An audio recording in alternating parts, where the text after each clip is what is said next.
Ở lùa bờ ngay con bọc cây đây vẫn thấy gồm măng cơ sứ vâng sự cài yang gô tơ gồm bần ở những ó bần vơ ngay lối bờ vẫn thấy cơ chẳng lắm tê đá công cây bần gió kia yang xa tan bần riêng với con bọc cây đây vẫn ba ly đằng vơi mà vào đây tơ tròn phơ lù vẫn thấy họ tin cao càng mà yang xa tan phơ lù vẫn huê lùi kia cơ lù xin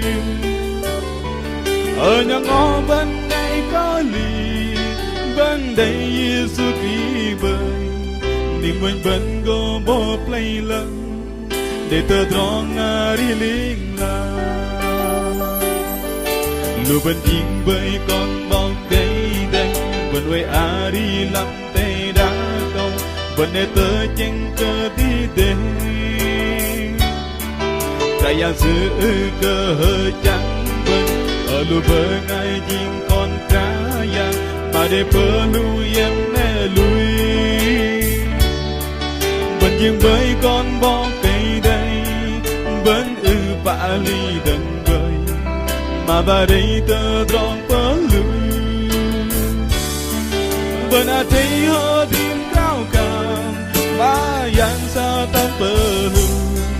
vẫn huê lùi kia cơ lưu xin ở nhà ngõ vẫn nghe có lì vẫn đây Giêsu đi bơi niềm mình vẫn go bo play lăng để tơ tròn đi linh la